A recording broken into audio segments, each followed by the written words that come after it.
Tonight, breaking news, a car slams into a massive crowd at a parade. Severe storms threaten record holiday travel. And the urgent manhunt for a former police chief convicted of murder. How police say he escaped from prison. First, that breaking news, horrific video shows the moment a car rammed into scores of soccer fans during a victory parade. The crowd then smashing that car's windows. What authorities are now saying about the driver. Also tonight, storms are impacting millions heading home from the long holiday weekend. Lightning striking a packed plane. A tornado watch for parts of Texas tonight after multiple reports of twisters across several states. The dangerous weather set to sweep east. Our team is standing by to time it all out. The urgent search for a former police chief convicted of murder and rape. How investigators say he managed to escape from prison. The investigation tonight into an American man accused of plotting to firebomb the U.S. Embassy in Tel Aviv. What authorities say he had in his backpack. On this Memorial Day, President Trump honors the fallen at Arlington National Cemetery. In a rare rebuke, the president blasts Vladimir Putin, calling him absolutely crazy after Russia's biggest bombardment on Ukraine since the start of the war. And what Trump is now saying about a new tariff threat on the European Union. New reporting tonight in a shocking crypto kidnapping investigation in New York City. One man accused of kidnapping and torturing an Italian tourist for weeks. A second suspect set to surrender this week. Investigators say it was a twisted scheme to obtain the victim's Bitcoin password. The video seen around the world showing the moment French President Emmanuel Macron's wife appears to shove him in the face. How Macron is responding tonight. Billy Joel's wife speaks out after the music icon revealed a major health scare, forcing him to cancel all his concerts. And as the nation pauses to honor our fallen war heroes, a story of honor, hope, and heartbreak in Vietnam. After decades of searching, how one family hears their father's voice for the first time in decades. It's tonight's America Strong. From ABC News World Headquarters in New York, this is World News Tonight with David Muir. Good evening, everyone, and thanks so much for joining us on this Memorial Day. I'm Lindsay Davis in for David. We begin tonight with breaking news, a car slamming into a huge crowd at a parade as tens of thousands of people celebrated a soccer team's championship overseas. This video circulating online shows the moment a minivan plowed into the pedestrians. It's now part of the investigation in Liverpool, England. Angry bystanders immediately started attacking the vehicle, smashing a rear window. Ambulances rushing to the scene to treat the nearly 50 people injured. Witnesses say they could hear their cries and screams. Late today, police provided an update on the investigation, and the suspected driver is now in custody. ABC's Ian Pannell leads us off. Tonight, a massive street celebration turns into chaos and panic as a car plows into soccer fans in Liverpool, England. Video circulating online, now part of the police investigation, showing the moment the vehicle swerves into the crowd, knocking multiple people to the ground. First responders treating victims at the scene, rushing them away on stretchers. At least 47 people injured, including 4 children. The streets packed with tens of thousands of Liverpool Football Club fans at the time, celebrating their team's historic league victory. But moments later, tragedy. Angry bystanders attacking the vehicle after it hit the crowd, smashing its rear window as police struggle to contain the situation. A 53-year-old man was detained at the scene, later arrested. Police forcing the suspect into an ambulance, fending off an angry mob. Late today, police saying they don't believe this was terrorism. We believe this to be an isolated incident, and we are not currently looking for anyone else in relation to it. Lindsay, British Prime Minister Keir Starmer closely monitoring this situation, describing the events in Liverpool as appalling. Meanwhile, the club itself offering its thoughts and prayers to all those affected. Lindsay? As we all are, Ian, thank you. Back here at home, the severe weather threatening millions returning from the long holiday weekend. Much of central Texas is under a tornado watch. Twisters, hail and flooding slamming parts of the south and the plains. A swift water rescue saving a mother and toddler trapped in floodwaters in Tulsa, Oklahoma. And this tornado touching down in New Mexico. It's been a record-setting holiday weekend. Here's ABC's Gio Benitez. Tonight, severe storms and flooding rains threatening millions headed home from the holiday after a weekend of wild weather. Overnight, 6 reported tornadoes, 5 in Texas, north of Abilene, multiple funnels touching down off Highway 277 near Stamford. Wow, look at that. Another massive tornado churning up the dirt in Portales, New Mexico. Whoa! In Afton, Texas, massive hail. Softballs. As big as a baseball hat. At the nation's airports, the TSA says they screened more than 3 million people Friday, making it the 3rd busiest day of all time. But there were multiple incidents. Late Sunday night, a packed Southwest Flight 168 bound for Denver reporting a lightning strike. Something's wrong with that radio. Yeah, we got a lightning strike. Megan Quinlan was in a window seat. It was just this big flash that flashed outside of the window. We could feel the electricity coming on the floor of the cabin into our feet. And a passenger on board this flight from Tokyo to Houston had to be restrained with zip ties by 2 Marines on board after he tried to open an emergency exit door. The flight diverting to Seattle, both planes landing safely. And Lindsay, the worst time to drive is right about now, especially in major cities, of course. If you can, try waiting till later tonight, and you should have the roads all to yourself. Lindsay? Some good advice, Gio. Thank you. Let's get right to meteorologist Danny Beckstrom from our station WABC here in New York. Hi, Danny. Can you time out the severe weather for us? Storms firing up as we speak, Lindsay, with more than 20 million Americans under alerts tonight in the south. Tornado watches in effect in central Texas. Severe thunderstorm watches from New Mexico and West Texas to Mississippi and Alabama, while flooding remains a big concern in the entire region. These strong storms track east into the overnight hours, impacting Austin and Dallas by 9 p.m. local time, with damaging wind, very large hail, and a few tornadoes possible throughout the lower Mississippi Valley into early Tuesday. By midweek, the system moves into the mid-Atlantic. Rain arrives to the I-95 corridor by Wednesday afternoon. Lindsay? Quite a mixed bag there, Danny. Thank you. Now to the urgent search for a former police chief convicted of murder and rape. Police say he escaped from a prison in Arkansas over the weekend. And the new details tonight about that brazen jailbreak in New Orleans. 10 inmates escaping. The latest from ABC's Trevor Ault. Tonight, the urgent search for a former police chief turned escaped convict. Grant Hardin broke out of an Arkansas prison this weekend. The 56-year-old had been locked up since 2017 for murder and rape. And officials say Sunday he disguised himself in a makeshift officer's uniform, taking off through a secure entryway. Authorities now closing roads and scouring the area, warning Hardin could be armed and dangerous. It comes amidst a growing search for several inmates who escaped jail in New Orleans more than a week and a half ago. Late today, 3 more escapees captured, with 2 still on the run. At least 9 people have now been arrested for allegedly helping these inmates, including another inmate accused of giving them a blanket and shirts to climb over the facility's razor wire. They're going to make a mistake or get tired of running. And when they do that, if you're there or close by, you'll be able to pick them up. And Lindsay, as for that escaped Arkansas murderer, he previously worked as the police chief in a small town not far away and admitted to killing a fellow government employee. Authorities say he is extremely dangerous. Lindsay? Trevor, thank you. Now to an American man accused of plotting to firebomb the U.S. Embassy in Tel Aviv. Investigators say they found 3 Molotov cocktails in his backpack and what he posted on social media. More now from ABC's Stephanie Ramos. Tonight, a man from Colorado is now behind bars, charged with trying to firebomb the U.S. Embassy in Tel Aviv and making threats against President Trump. According to a criminal complaint, Joseph Neumeier, seen here on Facebook, went to the branch office of the U.S. Embassy in Tel Aviv a week ago, carrying a backpack. There, the dual American-German citizen allegedly spit on a guard outside and then walked away. When the guard tried to stop him, Neumeier allegedly repeated profanities and fled, leaving that backpack behind. The complaint says when the guards opened the backpack, they smelled pure alcohol. An Israeli bomb squad also called to the scene, later recovering 3 Molotov cocktails that contained flammable liquid, namely ethanol. Earlier that day, the 28-year-old allegedly posting on Facebook, "Join me this afternoon in Tel Aviv. We are burning down the U.S. Embassy. And death to America. Death to Americans." Prosecutors say they also found multiple online posts by Neumeier threatening the lives of Trump and Elon Musk. Lindsay, authorities say Neumeier arrived in Israel in April. He was deported to the U.S. and arrested by the FBI at JFK Airport this weekend. If convicted, he faces up to 20 years in prison.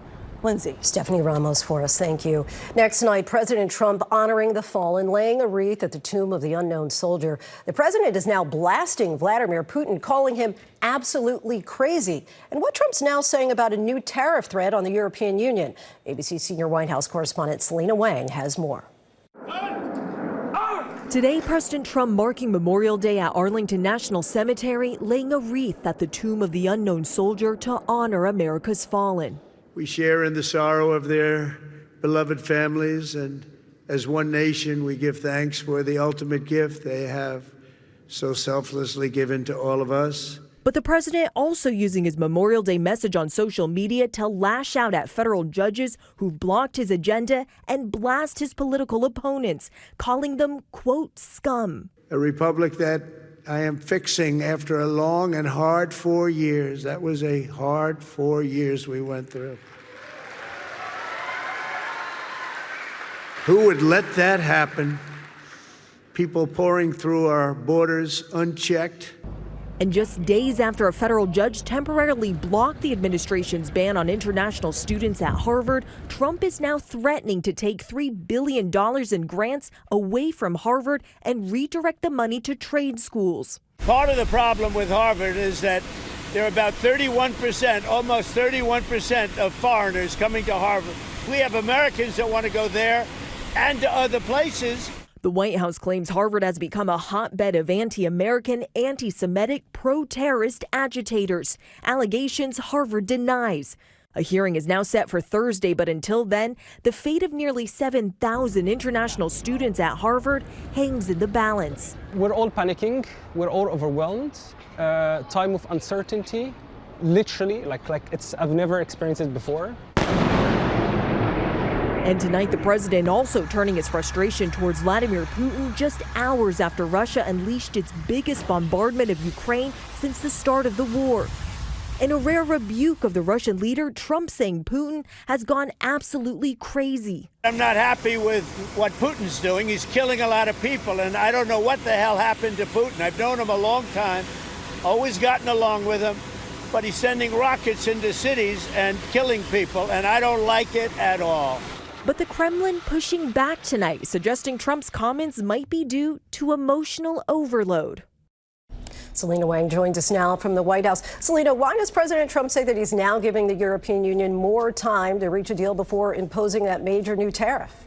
Well, Lindsay, it's to allow for more time for negotiation. So President Trump had threatened 50% tariffs on European goods, but he's now delaying that by a month. But President Trump, he is keeping the pressure up on Apple, warning that they'll get hit with 25% tariffs if they don't make the iPhone here in the U.S., something that analysts say is unrealistic. Lindsay? Selena Wang for us. Thank you.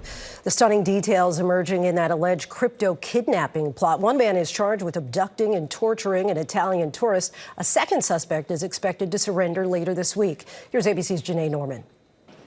Tonight, a second suspect in an horrific alleged crypto kidnapping and torture case set to turn himself in to New York police any day now. Police already arresting this man, John Wolt, a crypto executive. Wolt's charged with assault and kidnapping. Police say the suspects held an Italian man in Wolt's rental home for weeks, shocking him with electrical wires and beating him, even dangling him off a ledge and threatening to drop him, trying to get him to reveal his Bitcoin password, which would give them access to his millions in cryptocurrency. Wolt remains in jail, scheduled to appear again in court on Wednesday. This is just the latest in a string of suspected crimes in high-profile crypto cases.